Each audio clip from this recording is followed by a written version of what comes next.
In this video, I'll break down how to create this really cool photo cutout collage animation in Final Cut Pro 10. And before we continue in this video, if you're looking for some really cool plugins and presets for Final Cut, go ahead and check out my website, winkensmedia.com.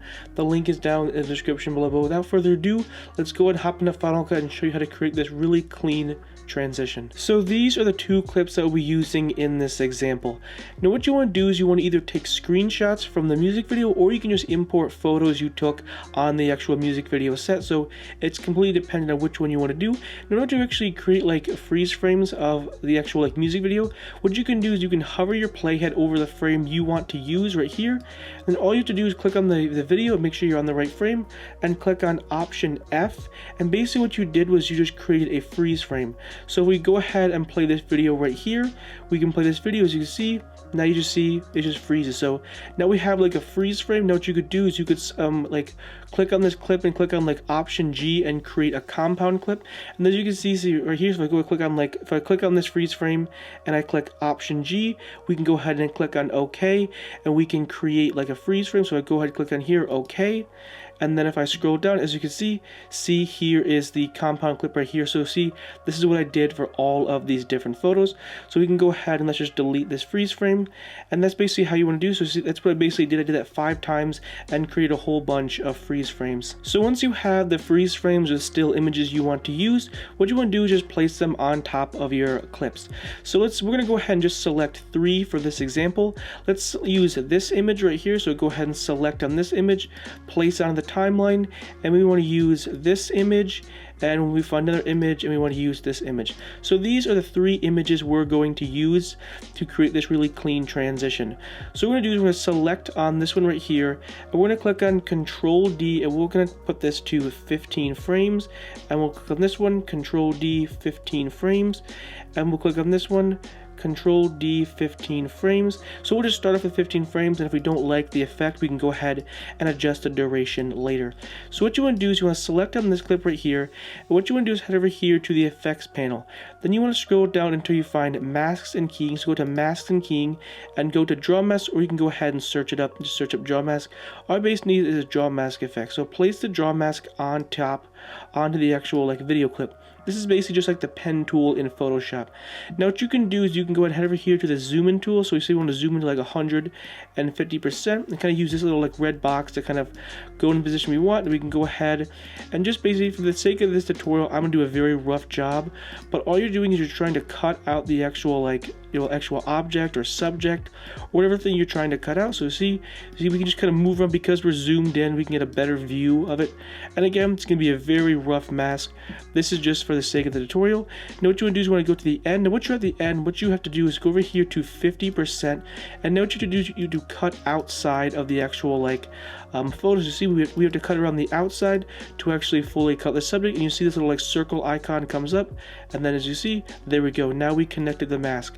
So here is our first cutout, so we can go ahead and just place it to the side, and let's go ahead and head over here to the second cutout and do the exact same thing. So in this case, we want to actually cut out his hand.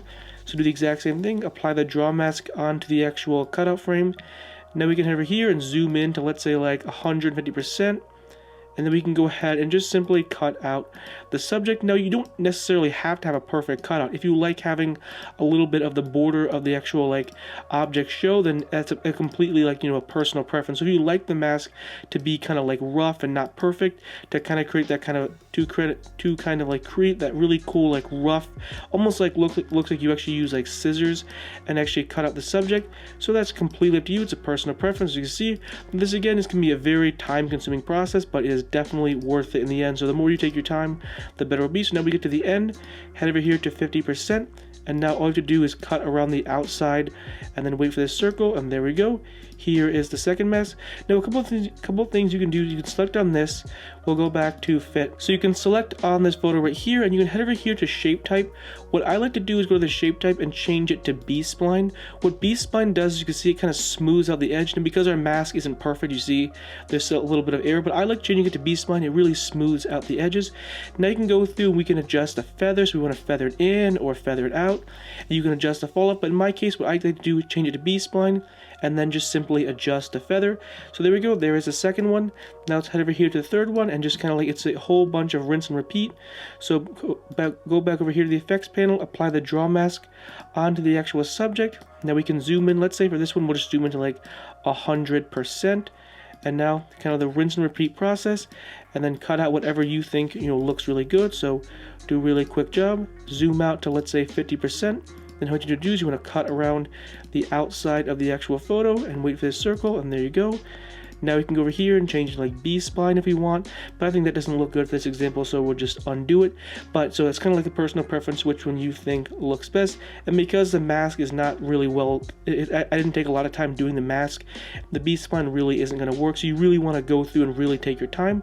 But there you go, there are the 3 cutouts. So now we have all the photos cut out. So we're gonna go ahead and just drag this over here, and then we're gonna go ahead and figure out how long we actually want this clip to happen. So what we're gonna do is, let's say we'll go back 15 frames. So 1, 2, 3, 4, 5, 6, 7, 8, 9, 10, 11, 12, 13, 14, 15. Place a marker. Now let's go ahead and select on this clip, and we'll go ahead and place it right here. Now we're gonna go forward. So we can actually, before we do that, we can select on this clip, and now we can actually, you can actually adjust the position. So see, we want to increase the scale a little bit. We want to move this position down. So here's the first photo. Now we're gonna go forward 1, 2, 3, 4, 5. Place a marker, and let's say we want to use maybe this photo. Place this on top. Now we can go through and adjust it, adjust the rotation to get it into the position we want. So let's say we want this second photo to be right here. I think that looks pretty good. Then what we can do is we're gonna go forward 1, 2, 3, 4, 5. Place another marker. Then we can go ahead and select this one on top, and now we can go through and adjust it. So for example, actually let's take this photo and actually keep it in the same like timing, but let's actually drag this below all of them to create a really cool effect. Then we can go through and adjust the position to kind of get the subject in the position that we want. So let's say something like that should look pretty good, and there we go. So as you can see, that's how you create this really cool like photo cutout collage animation. So we go through and play the clip. As you can see, now you have this really cool photo cutout effect, just as simple as that. So we kind of go frame by frame. We can go here. So here's the first photo, 1, 2, 3, 4, 5. The next photo, 1, 2, 3, 4, 5. The next photo. As you can see, now they're kind of just like coming off. So every 5 frames, they're basically stacking off. And there you go. That's how you create this really clean, really simple photo cutout animation. And now you can go through and really mess with it and really customize it to really get the look that you want. Anyways, hopefully you found this video helpful and informative. Again, if you're looking for some really cool digital assets, plugins, and presets for Final Cut, check out my website, winkensmedia.com. I have a whole bunch of really cool editing packs. And if you enjoy these types of videos, make sure to go ahead and hit that subscribe button, and I will see you in the next one. Peace!